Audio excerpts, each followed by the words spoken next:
నమస్తే, నేను Roja. Welcome to hello doctor. మీరు సంతానలేమి సమస్యతో బాధపడుతున్నారా? అసలు ఇన్ఫర్టిలిటీ అనేది పెరగడానికి కారణాలేంటి? ఇన్ఫర్టిలిటీకి ఎలాంటి అడ్వాన్స్డ్ ట్రీట్మెంట్స్ అందుబాటులో ఉన్నాయి? ఐవీఎఫ్ అంటే ఏంటి? ఇది ఎప్పుడు అవసరమవుతుంది? ఇలాంటి విషయాలపై అవగాహన కల్పించడానికి ఎన్టీవీ స్టూడియోలో ఉన్నారు 49 సంతాన సాఫల్యత పరిశోధనా కేంద్రం నుంచి డాక్టర్ మృదుల ప్రియాంక గారు. వారిని అడిగి మరిన్ని విషయాలు తెలుసుకుందాం. నమస్తే అండి. నమస్తే. సో ఈ మధ్య కాలంలో ఒకప్పుడుతో పోలిస్తే మనం ఇన్ఫర్టిలిటీ కేసెస్ అని చాలా ఎక్కువగా చూస్తున్నాం కదా. సో ఈ కేసెస్ అనేది పెరగడానికి మెయిన్ రీజన్ ఏంటి? ఓకే, సో మీరు అన్నట్టు ఇంతకు ముందుతో కంపేర్ చేస్తే ఇప్పుడు ఇన్ఫర్టిలిటీ కేసెస్ అనేది చాలా ఫ్రీక్వెంట్గా చూస్తున్నాం. ఆల్మోస్ట్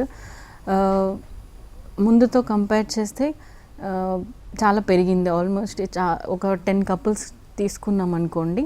సో అందులో ఆల్మోస్ట్ 30 to 50% ఆఫ్ కపుల్స్లో, అంటే 3 నుంచి 5 ఇన్ఫర్టిలిటీ ప్రాబ్లం ఎవరికో ఒకరికి, ఫీమేల్లో కానివ్వండి, మేల్లో కానివ్వండి, ఏదైనా సమస్య ఉంటుంది, ఇన్ఫర్టిలిటీకి దారితీసే సమస్య.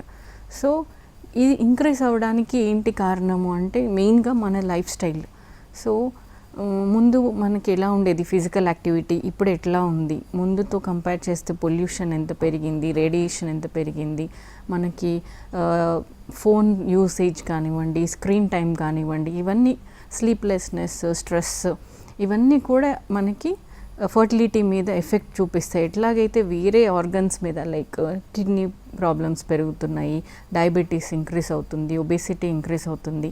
సో ఇట్లా వేరే జనరల్ హెల్త్ మీద ఎట్లా ఇంపాక్ట్ ఉంటుందో మనకి రిప్రొడక్టివ్ సిస్టమ్ మీద, మన హార్మోన్స్ మీద కూడా మన లైఫ్ స్టైల్ ఎఫెక్ట్ ఉంటుంది. సో ఆ హార్మోన్స్ ఇంబ్యాలెన్స్ అయినప్పుడు మనకి ఇన్ఫర్టిలిటీ అనేది చూస్తూ ఉంటాం ఎక్కువ మందిలో. సో ఈ ఇన్ఫర్టిలిటీ కాజెస్ మీరు అడిగినప్పుడు మేల్ అండ్ ఫీమేల్. సో పురుషులలో కొన్ని సమస్యలు ఉంటాయి, స్త్రీలలో కొన్ని సమస్యలు ఉంటాయి. మెయిన్గా మేల్స్లో అయితే స్పర్మ్కి సంబంధించినవి, అంటే స్పర్మ్ కౌంట్ తక్కువ ఉండడము, మూమెంట్స్, మోటిలిటీ తక్కువ ఉండడము. సో ఇవన్నీ ఎక్కువగా చూస్తున్నాం ఈ మధ్యలో. అంత ముందుతో కంపేర్ చేస్తే చాలా ఇంక్రీజ్ అయింది మేల్ ఇన్ఫర్టిలిటీ. ఇంతకు ముందు మేల్ ఇన్ఫర్టిలిటీ కొంచెం తక్కువ ఫీమేల్తో కంపేర్ చేస్తే. ఇప్పుడు ఆల్మోస్ట్ ఈక్వల్ ఉంది మేల్ అండ్ ఫీమేల్స్లో సమస్యలు, అండ్ ఇంకా ఇంక్రీజ్ అవుతుందని చెప్పాలి. ఫీమేల్స్తో కంపేర్ చేస్తే మేల్లో ఇన్ఫర్టిలిటీ ఇంకా ఇంక్రీజ్ అవుతుంది వెరీ ర్యాపిడ్లీ. సో అది ఇంపార్టెంట్ చూసుకోవాల్సింది. అండ్ ఫీమేల్లో వచ్చేసి మెయిన్గా హార్మోనల్ సమస్యలు, పీసీఓడి, ఒబేసిటీ ఉండడం వల్ల, లేదంటే స్ట్రెస్ వల్ల హార్మోనల్ ఇంబ్యాలెన్స్, పీసీఓడి మెయిన్గా చూస్తున్నాము. ట్యూబల్ ప్రాబ్లమ్స్, తర్వాత యూట్రస్లో వచ్చే సమస్యలు, ఫైబ్రాయిడ్స్ కానివ్వండి, అడినోమైసిస్ కానివ్వండి, ఇవన్నీ చాలా ఫ్రీక్వెంట్గా చూస్తుంటాం. డాక్టర్, ఈ మధ్య కాలంలో ప్రతి అమ్మాయిలో కూడా పీసీఓడి ప్రాబ్లమ్స్ అనేవి చాలా ఫ్రీక్వెంట్గా చూస్తున్నాం. సో అసలు ఈ హార్మోనల్ ప్రాబ్లమ్స్ని మనం ఎలా గుర్తించాలి? అది హార్మోనల్ ప్రాబ్లమే అని మనకు ఎలా అర్థమవుతుంది? So most of దిమ్ PCOD hormonal problem ఉన్న వాళ్ళకి మనకి సిమ్టమ్స్ ఈజీగా తెలిసిపోతుంది. అంటే పీరియడ్స్ ఇర్రెగ్యులర్ అవ్వడము, ముందు రెగ్యులర్గా ఉండి ఇప్పుడు ఇర్రెగ్యులర్ అవ్వడము, కొంతమందికి ఫస్ట్ నుంచి ఇర్రెగ్యులర్ ఉంటాయి పీరియడ్స్. ప్యూబర్టీలో అంటే ఇనీషియల్ స్టేజెస్, మెచ్యూరిటీ తర్వాత ఇనీషియల్ స్టేజెస్లో ఇర్రెగ్యులర్గా ఉంటుంది ఫిజియోలాజికల్. దాని తర్వాత నార్మల్గా రెగ్యులరైజ్ అయిపోవాలి. సో లేదు అట్లాగే ఇర్రెగ్యులర్గా ఉండడము, లేదంటే సడన్గా వెయిట్ గెయిన్ అవ్వడము, లేదంటే సడన్గా వెయిట్ లాస్ అవ్వడము. సో ఇవన్నీ కూడా హార్మోనల్ ఇంబ్యాలెన్స్కి దారితీస్తాయి. పీసీఓడి మీరు అన్నట్టు చాలా ఫ్రీక్వెంట్గా చూస్తున్నాము. మెయిన్గా ఇది కూడా హార్మోనల్ సమస్య, అంటే లైఫ్ స్టైల్ తోటి ముడిపడి ఉంటుంది. సో ఈ మధ్యకాలంలో ఒబేసిటీ ఎక్కువ ఉంది, స్ట్రెస్ ఎక్కువ ఉంది, సో ఫిజికల్ యాక్టివిటీ తక్కువ ఉండడము, ఇవన్నీ కూడా మనకి ఎఫెక్ట్ చేస్తుంది. సో పీసీఓడి వాళ్ళు ఏంటంటే అంత భయపడాల్సిన అవసరం లేదు. హార్మోన్స్ కనుక మనం కంట్రోల్లో పెట్టుకున్నట్టయితే, లైఫ్ స్టైల్ మోడిఫికేషన్ చేసుకొని వెయిట్ లాస్ అవ్వడం, వెయిట్ ఎక్కువ ఉన్న వాళ్ళు వెయిట్ లాస్ అవుతే వాళ్ళకి మంచి ఎఫెక్ట్ ఉంటుంది. హార్మోనల్ ఇంబ్యాలెన్స్ తగ్గి వాళ్ళకి పీరియడ్స్ రెగ్యులర్ అవ్వడము, స్పాంటేనియస్గా ప్రెగ్నెన్సీ వచ్చడం, అవి కూడా చూస్తూ ఉంటాం. సో మెయిన్ థింగ్ ఎవరైనా పీసీఓడితో వచ్చినప్పుడు ఫస్ట్ చెప్పేది లైఫ్ స్టైల్ మోడిఫికేషన్ చెప్తాం. వెయిట్ ఎక్కువ ఉంటే తగ్గమని, తర్వాత కొన్ని మెడిసిన్స్ ఇస్తాము హార్మోన్స్ అన్ని ఇంబ్యాలెన్స్ తగ్గడానికి. అండ్ దాని తర్వాత వాళ్ళు ఇంకేదైనా ఇంబ్యాలెన్స్ ఉందా, hormonal problem like thyroid problem ఏదైనా ఉందా, ప్రొలాక్టిన్ లెవెల్స్ ఎక్కువ ఉన్నాయా, ఇవన్నీ కూడా చెక్ చేసుకొని అవన్నీ మందులతోటి కరెక్ట్ చేసుకుంటే వాళ్ళకి ఎగ్ పెరగడము ప్రెగ్నెన్సీ రావడం అంత ప్రాబ్లం ఏం కాదు. PCOD most of them will conceive with normal చిన్న మెడిసిన్స్ తోటి ప్రెగ్నెన్సీ రావడానికి ఎక్కువ ఛాన్సెస్ ఉంటాయి. ఓకే అండి. సో మీ దగ్గరికి వచ్చే ఇన్ఫర్టిలిటీ కేసెస్లో మేజర్ రీజన్ మీకు ఏం కనిపిస్తుంది? మేజర్ రీజన్ అంటే ఇప్పుడు రీసెంట్గా ట్రెండ్లో మనం చాలామందికి ఎగ్స్ తగ్గిపోవడము అనేది చూస్తున్నాం. పీసీఓడి ఈజ్ ఒక ఎక్స్ట్రీమ్. అంటే వీళ్ళకి ఏంటంటే ఎగ్స్ చాలా ఉంటాయి మనకి స్కాన్ చేసినప్పుడు, బట్ ఏ ఒక్క ఎగ్ కూడా మెచ్యూర్ సైజ్కి రావడము, ఓవ్యులేషన్ అవ్వడము ఉండదు. దీనికి మనం మెడిసిన్ ఇవ్వాల్సి ఉంటుంది. ఆ హార్మోన్స్ కరెక్ట్ చేసి ఆ ఎగ్ డెవలప్ అవ్వడానికి కొన్ని మెడిసిన్స్, ఇంజెక్షన్స్ ఇస్తే ఎగ్ పెరగడానికి చాలా మందిలో ఎగ్ పెరగడం, రిలీజ్ అవ్వడం, ప్రెగ్నెన్సీ రావడం అనేది ఉంటుంది. ఇంకొక ఎక్స్ట్రీమ్ వచ్చేసి ఎగ్స్ తగ్గిపోవడం, పూర్ ఓవేరియన్ రిజర్వ్ అంటాము. కొంతమందికి ఏజ్ నార్మల్గా అంటే మామూలుగా ఎంగేజ్లో కూడా చాలామందికి ఎగ్స్ తగ్గిపోవడం అనేది రీసెంట్గా ఎక్కువ మందికి చూస్తున్నాం. ఏజ్ పెరిగిన కొద్దీ ఎగ్స్ తగ్గుతాయి. అది నార్మల్గా ఫిజియోలాజికల్గా జరిగే ప్రాసెస్. అంటే 35+ ఉన్నారనుకోండి, వాళ్ళకి ఎగ్స్ తక్కువ ఉండడం అనేది నార్మలే. బట్ ఈ మధ్య కాలంలో ఈవెన్ లెస్ దెన్ 30 years వాళ్ళకి కూడా చాలా మందిలో ఎగ్స్ తగ్గిపోవడం అనేది చూస్తూ ఉన్నాం. ప్రీమేచ్యూర్ ఓవేరియన్ ఇన్సఫిషియన్సీ అంటాం. సో ఇట్లాంటి కేసెస్ ఎక్కువ ఉన్నాయి. సో మేము చెప్పేది ఏంటంటే, ఎవరైనా ప్రెగ్నెన్సీ పోస్ట్పోన్ చేసుకుందాం అనుకున్నా, లేదంటే ఇంకా మ్యారేజ్ కాలేదు బట్ ఏజ్ ఎక్కువ ఉంది, సో ఒక్కసారి ఓవేరియన్ రిజర్వ్ అంటే ఎగ్స్ నంబర్ ఎట్లా ఉంది అనేది చిన్న బ్లడ్ టెస్ట్ ఉంటుంది, ఒక అల్ట్రాసౌండ్లో మనకు తెలిసిపోద్ది. ఇంకా ఎగ్స్ రిజర్వ్ ఎట్లా ఉంది, వీళ్ళకి ఎగ్స్ నంబర్ ఎంత ఉంది అనేది. సో ఓవేరియన్ రిజర్వ్ నార్మల్గా ఉంటే వాళ్ళు వెయిట్ చేయొచ్చు, వాళ్ళకి కొంచెం టైం ఉంది ప్రెగ్నెన్సీ ప్లాన్ చేసుకోవడానికి. ఆల్రెడీ రిజర్వ్ తగ్గిపోతుంది లేదంటే తగ్గిపోయింది అంటే ఎంత తొందరగా ప్లాన్ చేసుకుంటే అంత బెటర్. ఓకే. సో మీరు ఇన్ఫర్టిలిటీ సమస్యతో వచ్చే వాళ్ళకి ఫస్ట్ ట్రీట్మెంట్ అనేది ఎలా స్టార్ట్ చేస్తారండి? యా, సో ఫస్ట్ ఇన్ఫర్టిలిటీతో వచ్చిన వాళ్ళకి అందరికీ ఒకటే ట్రీట్మెంట్ ఉండదు. సో వాళ్ళ ఏజ్ ఎంత ఉంది, వాళ్ళకి ఎన్ని ఇయర్స్ అయింది మ్యారేజ్ అయ్యి, ముందు ఏం ట్రీట్మెంట్స్ వాడారు, వాళ్ళకి ముందు టెస్ట్లలో ఏదైనా ప్రాబ్లం అనేది తెలిసిందా, ఇవన్నీ చూసుకుంటాము. So very young patients, male and female young patients ఉన్నారు, ప్రాబ్లం ఏం లేదు, అల్ట్రాసౌండ్లో ఎగ్స్ నంబర్ బాగుంది, హస్బెండ్ స్పర్మ్ నంబర్ బాగుంది అన్నప్పుడు చిన్న మెడిసిన్స్ తోటి న్యాచురల్గానే ట్రై చేయమని చెప్తాం ప్రెగ్నెన్సీకి. సో అదే కనుక ఎగ్స్ నంబర్ తక్కువ ఉన్నా, లేదంటే స్పర్మ్ ప్రాబ్లం ఉన్నా, లేదు ట్యూబ్స్ టెస్ట్లో ట్యూబల్ ప్రాబ్లమ్స్ ఉండొచ్చు. సో ఇట్లాంటి ప్రాబ్లమ్స్ ఉన్న వాళ్ళకి ప్రాబ్లమ్ని బట్టి ట్రీట్మెంట్ ఉంటుంది. కొంతమందికి మేజర్ ఇష్యూస్ ఉండొచ్చు, లైక్ బోత్ ట్యూబ్స్ బ్లాక్ ఉండొచ్చు. అప్పుడు న్యాచురల్గా లేదంటే ఐయుఐ ద్వారా ప్రెగ్నెన్సీ ఛాన్సెస్ ఉండదు కాబట్టి ఐవీఎఫ్ చెప్తాం, అడ్వాన్స్డ్ మెథడ్ అది. సో అట్లాగే సివియర్ స్పర్మ్ ప్రాబ్లం అంటే చాలా తక్కువ ఉంది స్పర్మ్స్, కొంతమందికి 0 స్పర్మ్స్ కూడా ఉండొచ్చు, అజోస్పర్మియా, వాళ్ళకి తెలియదు, అట్లానే న్యాచురల్గా ట్రై చేస్తూ ఉంటారు, ఒక 10 years తర్వాత కూడా వస్తారు. సో ఇట్లా సివియర్ ప్రాబ్లం ఉన్న వాళ్ళకి న్యాచురల్గా ప్రెగ్నెన్సీ ఛాన్సెస్ చాలా తక్కువ కాబట్టి నెక్స్ట్ అడ్వాన్స్డ్ మెథడ్స్కి వెళ్ళాల్సి ఉంటుంది. ఓకే అండి, మీతో మాట్లాడడానికి కాలర్ రెడీగా ఉన్నారు. సంధ్య గారు కాల్ చేస్తున్నారు విజయవాడ నుంచి. హలో. హలో, చెప్పండి అమ్మా. చెప్పండి. నాకు ఇలా 8 years అవుతుంది మ్యారేజ్ అయ్యి. ఓకే. అంటే ఐవీఎఫ్ చేయాలన్నారు. ఓకే అమ్మా. అయితే అది టీజా చేశారు మేడం. ఓకే అమ్మా, టీజా చేశారు. ఓకే. అవును మేడం. ఓకే. అవి కూడా కొంచెం మోర్టాలిటీ తక్కువ ఉన్నాయని చెప్తారు. ఓకే. అది ఎలా అసలు ఉంటాయా ఉండవా అని. అంటే ఇప్పుడు ఆల్రెడీ ఐవీఎఫ్ చేసి ఇక్సీ చేశారా?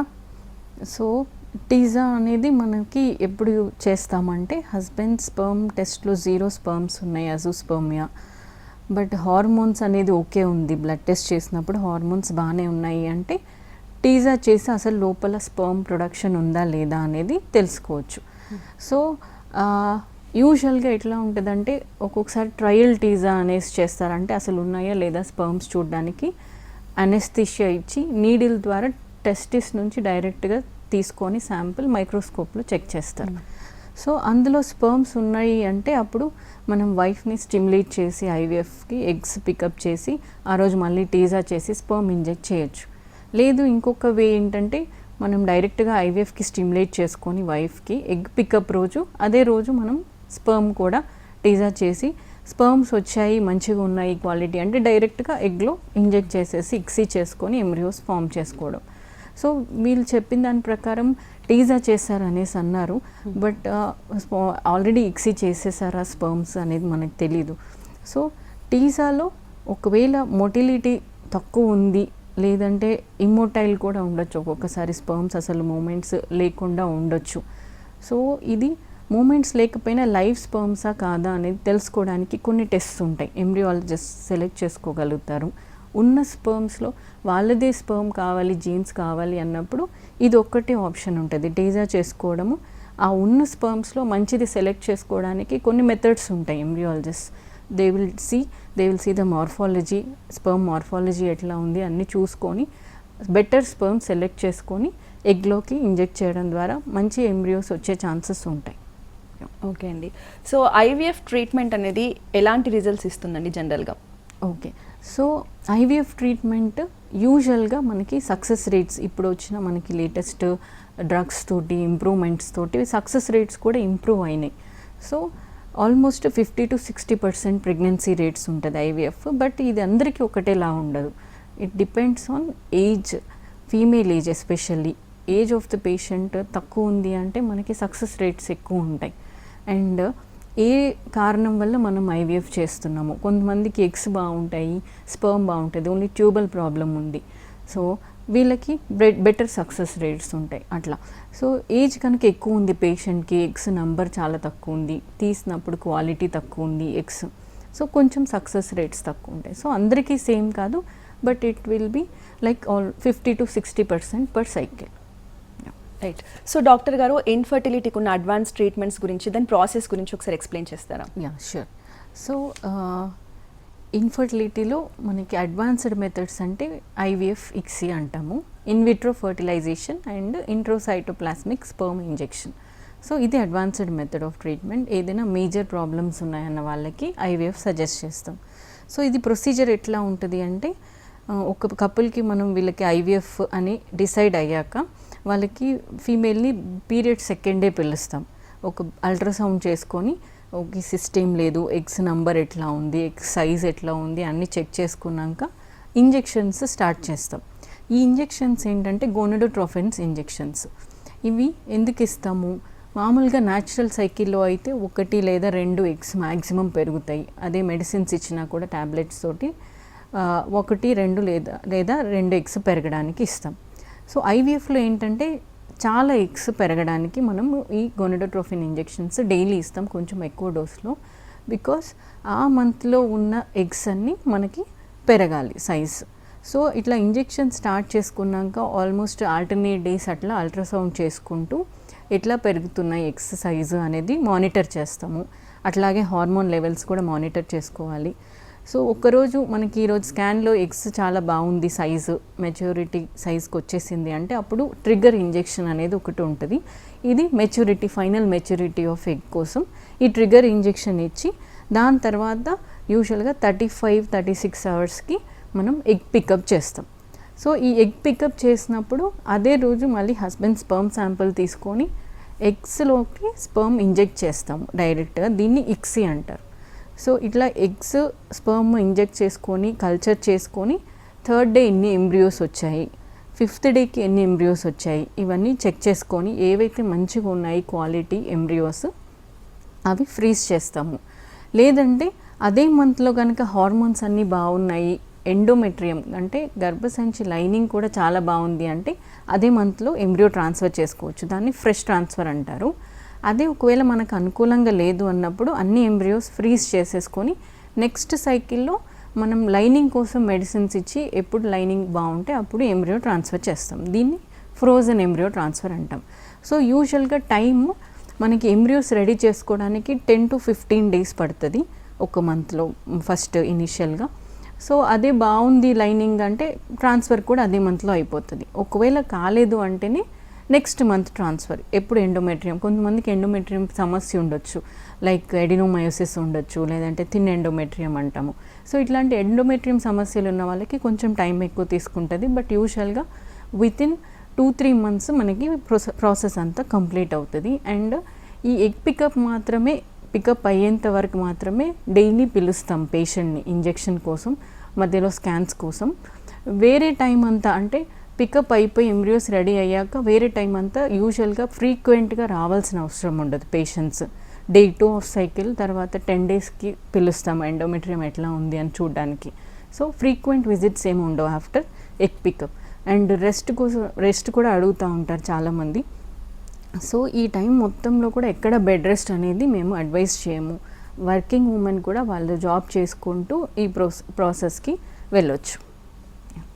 ఓకే అండి, అంటే వన్స్ ఈ ట్రీట్మెంట్ స్టార్ట్ అయిన తర్వాత ప్రెగ్నెన్సీ ఎప్పుడు ఎక్స్పెక్ట్ చేయొచ్చు అంటారు? సో మనకి ఎంబ్రియో ట్రాన్స్ఫర్ చేయడానికి ఇంత టైం పడుతుందని చెప్పాను. సో ఒక్క సైకిల్లో మనం ఎంబ్రియో ట్రాన్స్ఫర్ చేసినప్పుడు 50 to 60% ప్రెగ్నెన్సీ ఛాన్స్ ఉంటుంది.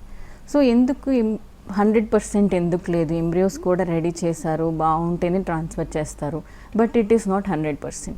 ఎందుకంటే ఎంబ్రియోస్ జెనెటిక్గా ఎట్లా ఉన్నాయి అంటే బయటికి చూసి గ్రేడింగ్ చేస్తాం ఫిజికల్గా, మనం ఎన్ని సెల్స్ ఉండాలి అలా ఉందా లేదా, పెరుగుతుందా మంచిగా, ఫ్రాగ్మెంటేషన్ ఉందా, ఇట్లా ఫిజికల్గా చూసుకొని గ్రేడ్ చేస్తారు. బట్ జెనెటిక్గా ఎంత బలంగా ఉంది ఆ ఎంబ్రియో అనేది తెలియదు మనకి. జెనెటిక్ టెస్ట్ చేస్తే కూడా కొన్ని మాత్రమే డయాగ్నోస్ చేయగలుగుతాం.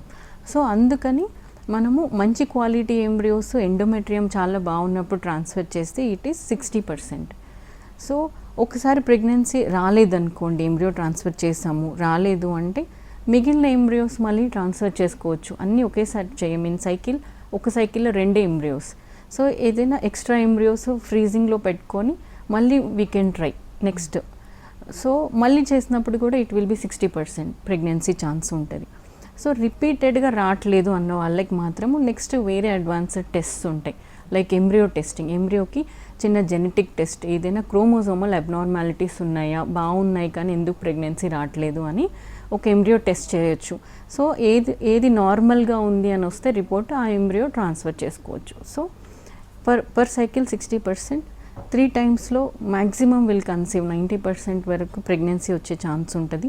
రాని వాళ్ళకి ప్రీ ఇంప్లాంటేషన్ జెనెటిక్ టెస్టింగ్ ఇట్లాంటివి, లేదంటే వేరే ఎండోమెట్రియంలో ఇంకేదైనా ప్రాబ్లం ఉందా, ఎందుకు రావట్లేదు అనేది మళ్ళీ ఒకసారి చూసుకోవాల్సి ఉంటుంది. ఓకే అండి, జనరల్గా రైట్ ఏజ్ ఏదంటారండి ఫీమేల్లో కానీ మేల్లో కానీ ప్రెగ్నెన్సీ ట్రై చేయడానికి? ఓకే, సో ఇంతకు ముందులాగా మనకి ఎగ్స్ నంబర్ అనేది ఎక్కువ ఏజ్ వరకు అట్లాగే ఉండట్లేదు. ఇంతకుముందు చెప్పినట్టు వెరీ యంగ్ ఏజ్లో కూడా చాలామంది చూస్తున్నాం ఎగ్స్ తక్కువైపోయి ఏమేజ్ ఆల్మోస్ట్ 0 వచ్చేసిన వాళ్ళని చాలామందిని చూస్తున్నాం. సో ఎంత తొందరగా వీలైతే అంత తొందరగా ప్లాన్ చేసుకోమని చెప్తాం. యూజువల్గా బై 30 క్రాస్ అయ్యేసరికి ఒక బేబీ ఉంటే చాలా బెటర్. ఒకవేళ వాళ్ళు ప్లాన్ చేసుకునే పరిస్థితుల్లో లేరు, సో అందరికీ కెరీర్ చూసుకోవాలి, ఎడ్యుకేషన్ ఇవన్నీ కూడా ఉన్నాయి, ప్లాన్ చేసుకోలేకపోతే కూడా అట్లీస్ట్ వాళ్ళు ఓవేరియన్ రిజర్వ్ టెస్ట్ చేసుకొని బాగుంది అంటే దే కెన్ వెయిట్. తక్కువ అయిపోతుంది అంటే మనకి అడ్వాన్స్డ్ మెథడ్స్ ఉన్నాయి వాళ్ళకి ఫర్టిలిటీ ప్రిజర్వ్ చేసుకోవడానికి. సో ఒకసారి ఫర్టిలిటీ కన్సల్టెంట్ని కన్సల్ట్ అయితే వాళ్ళు మంచి అడ్వైస్ ఇవ్వచ్చు వాళ్ళ రిజర్వ్ని బట్టి. సో మ్యారేజ్ అయిన తర్వాత ప్రెగ్నెన్సీ కోసం ట్రై చేసే వాళ్ళు ఎన్ని రోజులు వెయిట్ చేసి మిమ్మల్ని కన్సల్ట్ అవ్వాలంటారు? సో మామూలుగా అయితే యంగ్ పేషెంట్స్ అంటే 1 year వెయిట్ చేయమంటాము. 1 year ఎవరికి చెప్తామంటే రెగ్యులర్ సైకిల్స్ ఉండాలి, వాళ్ళకి ఇంటర్ కోర్స్ ఏం ప్రాబ్లం లేదు, సో వేరే నోన్ ప్రాబ్లమ్స్ ఏమీ లేవు అన్న వాళ్ళు మాత్రం 1 year they can wait. Pregnancy రావట్లేదు అంటే అప్పుడు టెస్ట్ చేసుకోవాల్సి ఉంటుంది. సార్ అది ఏజ్ ఎక్కువ ఉంది, 35 years కంటే ఎక్కువ ఉంది ఫీమేల్ ఏజ్ అంటే ఎక్కువ రోజులు వేస్ట్ చేయలేం కాబట్టి 6 months ట్రై చేసి ప్రెగ్నెన్సీ రాలేదు అంటే టెస్ట్ చేసుకోమంటాము. అదే ఇర్రెగ్యులర్ సైకిల్స్ ఉన్న కొంతమందికి మెడిసిన్స్ ఇస్తేనే పీరియడ్స్ వస్తాయి, లేకపోతే రాదు. సో వీళ్ళకి నోన్ ప్రాబ్లమ్స్ ఉంది, ఓవ్యులేషన్ ప్రాబ్లం ఉంది అనేది క్లియర్గా తెలుస్తుంది. సో ఇట్లా ఇర్రెగ్యులర్ సైకిల్స్ ఉన్న వాళ్ళకి, నోన్ ప్రాబ్లమ్స్ ఉన్న వాళ్ళు ఎంత తొందరగా వీలైతే అంత తొందరగా కన్సల్ట్ అవ్వాలి ఫర్టిలిటీ కన్సల్టెంట్. ఇంకా ఏజ్ ఎక్కువ ఉన్న వాళ్ళు 40 years ఉంది అంటే వెంటనే కన్సల్ట్ అవ్వాలి. సో ఆల్రెడీ ఏజ్ ఎక్కువ ఉంది, ఎగ్స్ తక్కువ అయిపోయి ఉంటాయి కాబట్టి. ఓకే అండి, సో వన్స్ అసలు ఈ ప్రాబ్లమే రాకుండా మనం హెల్దీ లైఫ్ స్టైల్ అలవాటు చేసుకోవాలి, ఏ పీసీఓడి ప్రాబ్లమ్స్ కానీ హార్మోనల్ ఇంబ్యాలెన్స్ కానీ ఏది ఉండొద్దు అంటే హెల్దీ లైఫ్ స్టైల్ అంటే ఎలా ఉండాలని చెప్తారు? సో హెల్దీ లైఫ్ స్టైల్ అంటే వెయిట్ మేనేజ్మెంట్ ఫస్ట్, డైట్ అంటే balanced diet, healthy diet, sleep important. First ఇవన్నిట్లో స్లీప్ ఈజ్ వెరీ ఇంపార్టెంట్. స్లీప్ లేదు మనకి రెగ్యులర్గా ఉంది, ఇప్పుడు నైట్ షిఫ్ట్స్ చేసే వాళ్ళు చూస్తూ ఉంటాము, అసలు స్లీప్ ఉండదు. సో డెఫినెట్గా ఇవన్నీ ఇంపాక్ట్ ఉంటుంది. సో అప్పటి వరకు బాగానే ఉంది అనుకోవచ్చు, బట్ మనకి బాడీ మీద ఇంపాక్ట్ కంపల్సరీ ఉంటుంది. On egg quality, egg number, మేల్లో అయితే sperm quality, sperm number. So ముందు prevention is better than cure అన్నట్టు. ప్రివెంట్ చేయడానికి కొన్ని సమస్యలు మనం ప్రివెంట్ చేయలేకపోవచ్చు, లైక్ కొన్ని జెనెటిక్ కండిషన్స్ ఉంటాయి, అవి ప్రివెంట్ చేయలేకపోవచ్చు. ఏదైతే లైఫ్ స్టైల్ వల్ల వస్తున్నాయో అది ప్రివెంట్ చేసుకోవడానికి ఛాన్స్ ఉంది. కాబట్టి yoga, physical activity, meditation, stress తగ్గించుకోవడము, డైట్, మంచి హెల్దీ డైట్ తీసుకోవడము, వెయిట్ కంట్రోల్లో పెట్టుకోవడం, ఇవన్నీ చేయగలిగితే at least to some extent we can prevent. ఒకప్పుడు ఇన్ఫర్టిలిటీ అంటే అది మనకి అంత అడ్వాన్స్డ్ ట్రీట్మెంట్స్ లేక లేదు. చాలా మంది సఫర్ అయిన సిచ్యువేషన్స్ చూసాము. బట్ ఇప్పుడు ఎలాంటి సిచ్యువేషన్స్ ఉన్నాయంటారండి? యా, సో ఇన్ఫర్టిలిటీ ఇంతకు ముందు ఉన్నప్పుడు అసలు టెస్ట్ లేదు, మళ్ళీ ట్రీట్మెంట్స్ లేదు, ప్రెగ్నెన్సీ రాలేదు అంటే అలాగే ఉండేది లైఫ్ లాంగ్ చాలామంది.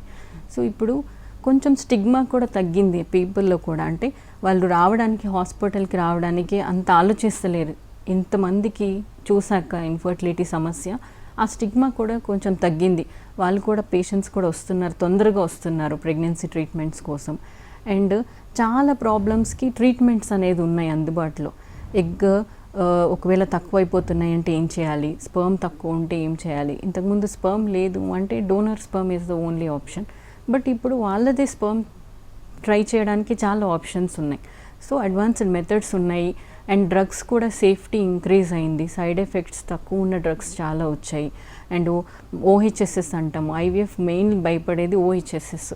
సో హైపర్ స్టిమ్యులేషన్, ఈ హైపర్ స్టిమ్యులేషన్స్ కాకుండా డ్రగ్స్ వచ్చాయి. సో ముందు జాగ్రత్తగా ఆ డ్రగ్స్ ఇచ్చేసి మనం హైపర్ స్టిమ్యులేషన్ కంప్లీట్గా ప్రివెంట్ చేయొచ్చు. సో సేఫ్ ప్రొసీజర్ అయిపోయింది ఐవీఎఫ్. కాబట్టి ఎవరైనా ప్రెగ్నెన్సీ రావట్లేదు, ఇన్ఫర్టిలిటీ ఉంది అంటే కంపల్సరీ అట్లీస్ట్ బేసిక్ టెస్ట్ చేయించుకోండి. ఎంత తొందరగా మనకి ప్రాబ్లం డయాగ్నోస్ చేసుకోగలిగితే అంత తొందరగా మనకి ట్రీట్మెంట్ స్టార్ట్ చేసుకోవచ్చు. అండ్ ప్రెగ్నెన్సీ రేట్స్ ఎక్కువ ఉంటాయి, ఎంత ఎర్లీగా అయితే అంత బెటర్ ఛాన్సెస్ ఉంటాయి. ఇప్పుడు ఇలా ట్రీట్మెంట్ ద్వారా వచ్చిన ప్రెగ్నెన్సీకి, జనరల్ ప్రెగ్నెన్సీకి తర్వాత ఎవ్రీథింగ్ సేమ్ ఉంటుందండి? యా, సో ఐవీఎఫ్ ప్రెగ్నెన్సీ అయినా, న్యాచురల్ ప్రెగ్నెన్సీ అయినా బేబీకి ఏం డిఫరెన్స్ ఏమీ ఉండదు పుట్టిన తర్వాత. ప్రెగ్నెన్సీ లోపల ఏదైనా మనకి డిఫరెన్స్ ఉంటుందా అంటే కొంచెం మనం హార్మోనల్ సపోర్ట్ ఎక్కువ ఇవ్వాల్సి ఉంటుంది ప్రెగ్నెన్సీలో. For the initial few weeks కొంచెం ఫస్ట్ 2-3 months వరకు మాత్రం ఎక్కువ సపోర్ట్, ప్రెగ్నెన్సీ సపోర్ట్ కోసం హార్మోన్స్ ఇస్తాము. దాని తర్వాత ఆఫ్టర్ 3 months నార్మల్గా ప్రెగ్నెన్సీలో ఏం మెడిసిన్స్ ఉంటాయి, యూజువల్గా అవే మెడిసిన్స్ ఉంటాయి. ఎనీ గైనకాలజిస్ట్, మనము మెటర్నిటీ చూసే గైనకాలజిస్ట్ ఎవరైనా వాళ్ళు ప్రెగ్నెన్సీ ఫాలోఅప్ చేసుకోవచ్చు, డెలివరీ చేసుకోవచ్చు, no issues at all. Okay అండి. సో జనరల్గా మీరు ఫైనల్గా ఈ ప్రాబ్లంతో సఫర్ అయ్యే వాళ్ళందరికీ ఎలాంటి సజెషన్స్ ఇస్తారు?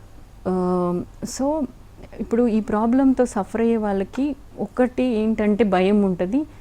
ఐవీఎఫ్ అంటే వాళ్ళదే యూస్ చేస్తారా, గ్యామెట్స్ మాదే ఎగ్స్ చేస్తారా, మాదే స్పర్మ్ చేస్తారా అనేది భయం ఉంటుంది.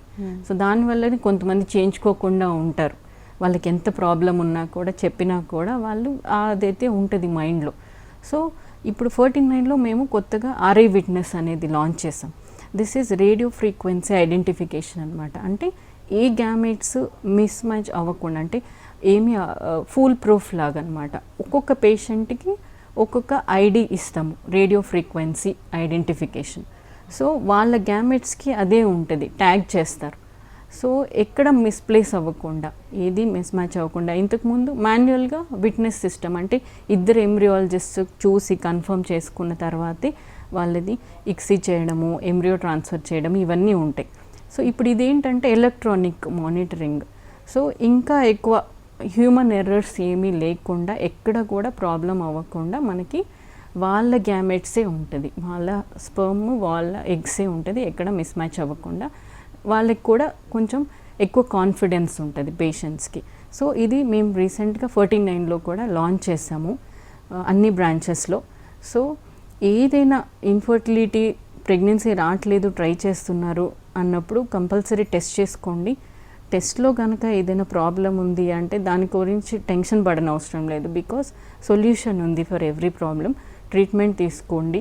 సో ఎంత ఎర్లీగా అయితే అంత బెటర్ ఛాన్సెస్.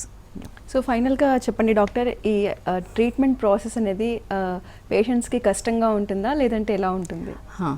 సో ట్రీట్మెంట్ ప్రాసెస్లో మెయిన్గా సైకలాజికల్గా ఎక్కువ ఉంటుంది స్ట్రెస్ పేషెంట్స్కి మేము చూసినప్పుడు. అంటే ఇంకా ఎన్ని రోజులు ప్రెగ్నెన్సీ రావట్లేదు, సో అసలు వస్తుందా రాదా అనేది టెన్షన్. ఈవెన్ ఐవీఎఫ్లో ఎంబ్రియో ట్రాన్స్ఫర్ అయినాక కూడా చాలామందికి ఇదే టెన్షన్ ఉంటుంది, ప్రెగ్నెన్సీ వస్తుందా రాదా. సో నేను చెప్పేది ఏంటంటే ఈ టెన్షన్ వల్ల మనకి ఏం యూజ్ ఉండదు, ఇంకా మనకి నెగిటివ్ హార్మోనల్ ఇంబ్యాలెన్స్ ఇదంతా. సో మీ ప్రయత్నం వరకు మీరు చేయాలి. ఫస్ట్ వచ్చి ట్రీట్మెంట్ తీసుకోవడము అండ్ ఇచ్చిన మెడిసిన్స్ అన్నీ కరెక్ట్గా తీసుకోవడము, ఇచ్చిన అన్నీ ఏదైతే చెప్తామో అవన్నీ సరిగ్గా పాటించడం చేయగలిగితే సో ప్రెగ్నెన్సీ రేట్స్ మంచిగా ఉంటాయి. అండ్ ఏదైనా ప్రాబ్లం ఉంది, ఎగ్ క్వాలిటీ తక్కువ ఉంది లేదంటే స్పర్మ్ క్వాలిటీ తక్కువ ఉంది, ఎంబ్రియోస్లో క్వాలిటీ తక్కువ ఉంది అన్నప్పుడు దానికి మేము వేరే ఆల్టర్నేటివ్స్ కూడా చెప్తాం. సో ఈ ట్రీట్మెంట్ మొత్తం మేము చూసినప్పుడు ఫిజికల్గా అంత ఎక్కువ ఉండదు, బికాస్ డైలీ ఇంజెక్షన్ పెయిన్ మాత్రమే అండర్ అనెస్థీషియానే ఉంటుంది పికప్. ఫిజికల్గా ఎక్కువ పెయిన్ ఉండదు, ఓన్లీ సైకలాజికల్. అండ్ కౌన్సిలర్స్ ఉంటారు, psychological counsellor, they can guide. Okay అండి, థ్యాంక్ యూ సో మచ్. ఇన్ఫర్టిలిటీకున్న అడ్వాన్స్డ్ ట్రీట్మెంట్స్ గురించి చాలా క్లియర్గా ఎక్స్ప్లెయిన్ చేసినందుకు థ్యాంక్ యూ. ఇది వాళ్ళ హలో డాక్టర్. నమస్తే.